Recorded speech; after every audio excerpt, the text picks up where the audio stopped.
Hello guys, once again welcome back in my YouTube channel. So guys, इस video में हम Amlosafe 3D tablet पर बात करने वाले हैं। इस वीडियो में हम कंप्लीट इन्फॉर्मेशन में जानेंगे कि एमलोसेफ 3D टैबलेट के यूज़ क्या है, इस टैबलेट के डोज क्या है, प्राइस क्या है, कॉन्ट्रा इंडिकेशन क्या है, साइड इफ़ेक्ट क्या है, इस टैबलेट के अंदर हम क्या क्या डाला गया है, सारी चीज़ें इस वीडियो में हम देखने वाले हैं। सो गाइस, इस वीडियो को आप आखिरी तक ज़रूर देखिएगा, तभी आपको हर एक इन्फॉर्मेशन इस वीडियो के बारे में, इस टैबलेट के बारे में समझ में आएगी। सो गाइस, एमलोसेफ 3D से ही नाम समझ में आ रहा है कि इसके अंदर 3 कॉम्बिनेशन डाले गए हैं। तो इसके अंदर एम्लोडिपिन आपको मिलता है पहले नंबर पे, दूसरा टेलमिसार्टन है और तीसरा है हाइड्रोक्लोरोथाइज़ाइड। और गाइस, तीनों ही एंटी हाइपरटेंसिव मेडिसिन है, मतलब तीनों ही बीपी को कंट्रोल करती है और ये कॉम्बिनेशन में डाला गया है। इसकी मार्केट में अलग अलग भी टेबलेट आती है, अलग अलग कॉम्बिनेशन में, और सिंगल सिंगल भी इसकी टेबलेट आती है।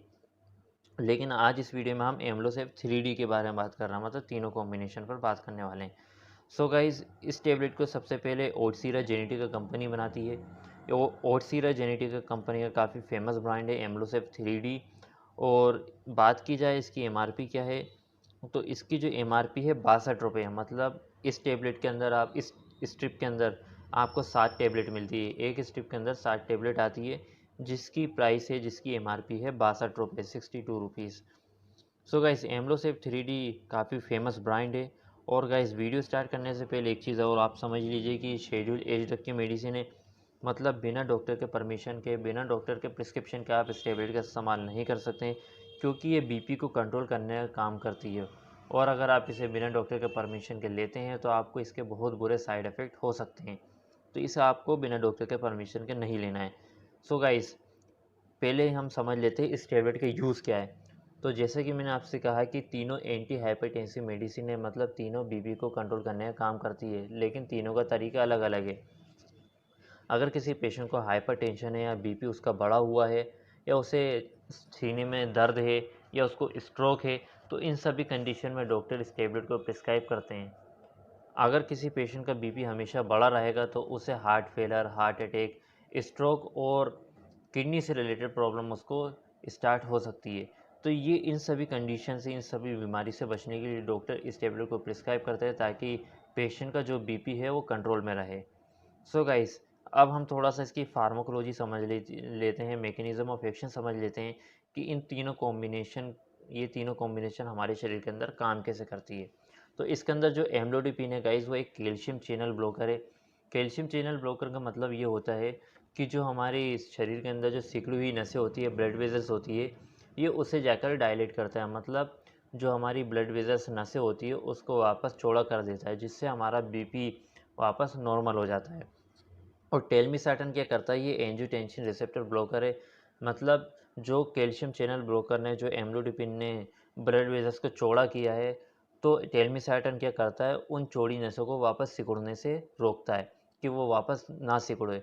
और अगर वो वापस ना सिकुड़ नहीं सिकुड़ेगी तो वो, उसका जो बीपी है, कंट्रोल में रहेगा। तो टेलमिसार्टन क्या करता है, ब्लड वेजल्स को सिकुड़ने से रोकता है। और हाइड्रोक्लोरोथाइज़ाइड क्या करता है, ये एक डाययूरेटिक मेडिसिन है। मतलब ये यूरिन का फॉर्मेशन और यूरिन का एक्सक्रीशन को बढ़ा के बीपी को कंट्रोल करती है। तो तीनों का काम करने का तरीका अलग है, लेकिन तीनों बीपी को ही कंट्रोल करती है। सो गाइस, ये आपको समझ में आ गया कि इसे हाइपरटेंशन और ब्लड प्रेशर जैसी प्रॉब्लम में इस टेबलेट का इस्तेमाल किया जाता है। अब बात करते हैं इस टेबलेट की डोज क्या है।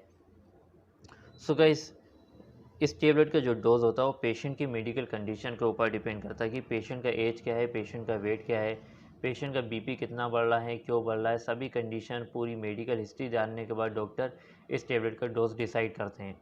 और गाइस, बिना डॉक्टर के परमिशन के तो आपको उसको वैसे भी लेना ही नहीं है। तो इसे डॉक्टर के परमिशन से ही लेना, और डॉक्टर ही डिसाइड करेंगे कि इस टेबलेट का डोज़ क्या है। सो गाइस, वैसे इसका जो डोज़ होता है, नॉर्मल जो डोज़ होता है 1 टेबलेट पर डे का होता है। मतलब दिन में एक बार खाना खाने से पहले, खाना खाने के बाद इसको लेना होता है। इसमें ऑलरेडी इसकी स्टेप में मेंशन भी है, लिखा हुआ है, आप देख भी सकते हैं, Monday, Tuesday, Wednesday, Thursday, Friday, Saturday.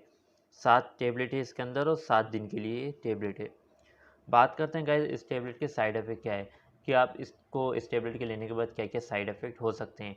तो सबसे पहले गाइस, अगर आप इसे शॉर्ट टर्म के लिए लेते हैं तो इसका कोई ज़्यादा, अगर आप इसे लंबे समय के लिए लेते हैं तो हो सकता है इस टेबलेट को लेने के बाद आपके सर में दर्द हो सकता है, आपको टायर्डनेस फील हो सकता है, चक्कर आ सकते हैं। नोज़ी और वॉमिटिंग आपको इससे हो सकती है, कमर में दर्द शुरू हो सकता है, पेट में दर्द शुरू हो सकता है, स्लीपीनेस आपको हो सकता है और घुटनों में या फिर जोड़ों में या एंकल में स्वेलिंग आ सकती है। तो इसके कुछ कॉमन से साइड इफ़ेक्ट है। अगर आप ऐसे साइड इफ़ेक्ट नोटिस करते हैं, इसके अलावा दूसरे साइड इफ़ेक्ट नोटिस करते हैं, तो डॉक्टर के साथ फ़ौरन कंसल्ट करें। बात करते हैं गाइस इस टैबलेट के प्रिकॉशन क्या है, कॉन्ट्राइंडिकेशन क्या है, कि आप इस टैबलेट को किन कंडीशन में इस्तेमाल नहीं कर सकते हैं। तो सबसे पहले अगर आपको इस टैबलेट से रिलेटेड किसी भी टाइप की एलर्जी है, तो आप इस टैबलेट को इस्तेमाल नहीं कर सकते हैं। या आप एल्कोहल का कंजप्शन करते हैं, प्रेग्नेंट है, ब्रेस्ट फीडिंग करवाते हैं, लीवर प्रॉब्लम है, किडनी प्रॉब्लम है, तो इन सभी कंडीशन में आप इस टैबलेट को इस्तेमाल नहीं कर सकते हैं। सो गाइज़ ये कंप्लीट इन्फॉर्मेशन हो गई इस टैबलेट के बारे में। और गाइज़ इसमें इस टैबलेट की स्ट्रिप में एक वार्निंग दी हुई है, आप चाहे तो इसे पढ़ भी सकते हैं। इसमें ये लिखा हुआ है कि अगर आपको इस टैबलेट के लेने के दौरान प्रेगनेंसी डिटेक्ट होती है या आप अचानक प्रेग्नेंट होते हैं इस टैबलेट को लेने के दौरान, तो आपको इस टैबलेट को लेना छोड़ना होगा, नहीं तो इस टैबलेट से आपके बेबी पर बहुत बुरे साइड इफ़ेक्ट हो सकते हैं। सो गाइज़ अगर जैसे ही आप प्रेगनेंसी डिटेक्ट करते हैं तो फ़ौरन जाकर आप अपने डॉक्टर के साथ कंसल्ट करें। सो गाइज़ ये कंप्लीट इन्फॉर्मेशन हो गई एम्ब्रोसेफ 3D टैबलेट के बारे में। और गाइज़ अगर आपने हमारा चैनल अभी तक सब्सक्राइब नहीं किया है तो कर लीजिए, क्योंकि हम मेडिकल इन्फॉर्मेशन, मेडिकल टॉपिक्स और मेडिसिन पर वीडियोज़ बनाते हैं। तो मिलते हैं हम अगली वीडियो में। Thank you so much for watching this video.